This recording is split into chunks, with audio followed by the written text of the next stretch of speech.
تو بابا جی عرفان الحق صاحب نے بھی یہی وظیفہ کیا، تو اللہ رب العزت نے ان کو بہت عزت، شہرت اور یہ روحانیت عطا فرمائی۔ وہ جب انہوں نے کیا تو ان کے ساتھ کیا کیا ہوا، اور ان کے ساتھ جو بھوک کے اثرات ہیں یا جو اس وظیفے کے اثرات ہیں وہ کیسے ان کے اوپر مرتب ہوئے۔ تو آئیں بابا جی عرفان الحق صاحب سے خود ہی پوچھتے ہیں۔ جو ذکر آپ اللہ کا شروع کر دیں، جب تک آپ کی جان میں جان ہے، آپ کی صحت ہے، آپ کے وقت مہلت موجود ہے، اس کو ترک نہیں کرنا چاہیے۔ اور سمدیت میں بھوک کم ہو جانا، نیند کم ہو جانا، کھانا پینا کم ہو جانا، ملنا جلنا کم ہو جانا، یہ لازمی ہے۔ کیوں؟ سمدیت اللہ کی صفت ہے۔ جب آپ اللہ کی اس صفت سے اس کو پکارتے ہیں تو یہ کیفیت آپ پہ وارد ہوتی ہے، یہیں سے پھر روحانی سفر بھی شروع ہوتا ہے۔ جتنے ذکر اللہ کے ہیں اس معاملے میں کہ بھوک اور نیند اور کھانا پینا، بولنا، گپے مارنا، یہ سب چھوٹ جاتا ہے، یہ اللہ سمجھ سے ہی ہوتا ہے۔ دو ذکر ایسے ہیں جن سے یہ اثرات آتے ہیں۔ ایک اللہ ہو کا ذکر ہے، اس میں زیادہ ہے کیونکہ اس میں ویرانی ہے۔ ہو کہتے ہیں ویرانے کو، جہاں کوئی زندگی نہ ہو، کوئی دنیاوی چیز نہ ہو، کوئی وجود نہ ہو، اس میں بھی۔ اور سمدیت میں یہی ہوتا ہے کہ اپنی کوئی حاجات نہیں رہتی۔ تو یہ تو جاری رہنا چاہیے اگر کسی کو لگاؤ ہے۔ میں نے ساری زندگی اس کا ذکر کیا ہے اور اسی کی مین تعلیم بھی دی ہے۔ اللہ کی ساری صفات اعلیٰ ہیں، یہ بھی ایک اعلیٰ صفت ہے، اور قرآن میں یہ صرف ایک دفعہ آیا ہے۔ بہت سے نام بہت سی بار آئے ہیں، مگر اللہ سمجھ صرف پورے قرآن میں ایک بار آیا ہے، اور وہ بھی سورہ اخلاص میں ہے، جو کہ اخلاص اس سورہ کا نام اس لیے ہے کہ خالص توحید کی سورہ ہے، اس میں اور کوئی مضمون نہیں ہے۔ تو سمدیت کے اثرات تو ہوتے ہیں جس میں طاقت نہیں ہے، حوصلہ نہیں ہے، بھوک نہیں برداشت ہوتی، سوئے بغیر گزارا نہیں ہوتا، وہ کوئی اور ذکر کر لے، یہ لازمی اس کے اثرات آئیں گے، یہ نہیں ہو سکتا۔ جن دنوں میں زیادہ کرتا تھا تو میرا خیال ہے ایک چپا بھی روٹی روز کی نہیں کھائی کبھی، مطلب میں اس پوزیشن پہ میں پہنچ گیا تھا۔ اینکیں میں لگا کے رکھتا تھا ڈارک شیشوں کی کہ میری نظر سے کسی کو اس میں اتنی قوت پیدا ہو جاتی ہے کہ نقصان نہ پہنچ جائے۔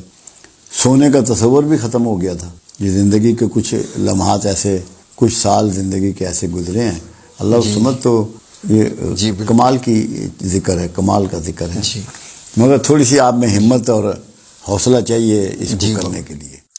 تو ناظرین، آپ نے سنا محترم بابا جی عرفان الحق صاحب نے کیا فرمایا کہ اگر آپ برداشت کر سکتے ہیں کہ آپ دنیا میں تھوڑے سے الگ تھلگ ہوتے جائیں گے، اللہ کی ظاہر ہے کہ ذات میں کھو جائیں گے آپ، اور پھر تھوڑا سا مطلب یہ بھوک پیاس کا ہوگا، تو آپ سے گزارش ہے کہ آپ اس کی 11 تسبیحات کر لیجئے۔ تو اس کا وظیفہ کرنے کا طریقہ سن لیجئے کہ جمعرات کی رات جب آپ مغرب کی نماز پڑھ چکے تو اسی مصلے پہ بیٹھے بیٹھے آپ نے پہلے اول آخر 11 بار درود پاک پڑھنا ہے، اور اس کے بعد 11 بار نہیں تو آپ 3 بار تو کم از کم ضرور پڑھیے۔ درود پاک پڑھنے کے بعد آپ نے سورہ الاخلاص شروع کرنی ہے، جیسے بسم اللہ الرحمن الرحیم، قل هو اللہ احد، اس کے بعد آپ نے پڑھنا ہے اللہ الصمد، یعنی اللہ الصمد جو آیت نمبر 2 ہے، اس کی تکرار آپ نے کرنی ہے 100 بار۔ 100 بار اللہ الصمد پڑھنے کے بعد اس کے بعد آپ نے پھر پڑھنا ہے لم یلد ولم یولد ولم یکن لہ کفوا احد، یہ آپ کی ایک تسبیح ہو جائے گی۔ تو اس طریقے سے آپ 1، 3، 5، 7، 9 یا 11 تسبیحات کر سکتے ہیں، اور اس سے زیادہ مت کیجیے گا، پھر اس کے اثرات وہی ہونا شروع ہو جائیں گے جیسے محترم بابا جی عرفان الحق صاحب نے ارشاد فرمایا کہ اس سے کیا ہوگا کہ اثرات بڑھ جائیں گے، پھر آپ کو ذرا زیادہ علیحدگی، اکیلا پن اور پھر زیادہ بھوک وغیرہ ہونا شروع ہو جائے گا۔ 11 تسبیحات تک آپ کی حالت بالکل ٹھیک رہتی ہے، کوئی اس کے اثرات نہیں ہوتے، تو آپ زیادہ سے زیادہ 11 تسبیحات کر لیجیے اللہ الصمد کے وظیفے کی۔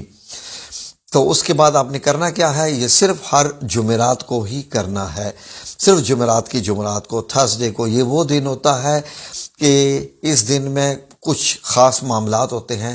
نمبر 1 تو جو مغرب کا وقت بتایا جا رہا ہے وہ خاص ہوتا ہے، مغرب کا وقت، اس پر آپ کو نہیں معلوم کہ کن چیزوں کا نزول ہو رہا ہوتا ہے، تو اسی وقت ہی یہ وظیفے کے اثرات زیادہ ہوتے ہیں۔ تو اگر آپ سمجھیں کہ آپ ذرا کچھ تھوڑے سے اکیلے ہونا شروع ہو گئے ہیں تو 11 سے بھی کم کر کے آپ 9 تسبیح کر سکتے ہیں، یا 7 تسبیحات کر لیجئے. میں اس کی تسبیحات زیادہ سے زیادہ 5 یا 7 کرتا ہوں، تو الحمدللہ مجھ پہ اس کے کوئی اثرات اس قسم کے نہیں ہے. لیکن باقی جو آپ کی زندگی میں اس کی برکات اور رحمتیں ہوتی ہیں، کیونکہ اس کے بعد پھر انسان ماشاءاللہ شہرت بھی پا جاتا ہے، اور سوچ میں بھی بہت تبدیلی آ جاتی ہے. انسان بڑا پازیٹیو ہو جاتا ہے، جھگڑوں سے دور رہتا ہے. اونچا بولنا، غصہ، جھگڑے کرنا اور تکبر کرنا، اور اس کے بعد بہت سارے معاملات میں انسان خود بخود بچنا شروع ہو جاتا ہے. اللہ رب العزت کا کرم ہونا شروع ہو جاتا ہے، اور انسان میں ایسی تبدیلی آنا شروع ہو جاتی ہے کہ اس کو روحانیت کی طرف لے کے جاتی ہے، اور اس کا کردار بھی پازیٹیو ہونا شروع ہو جاتا ہے.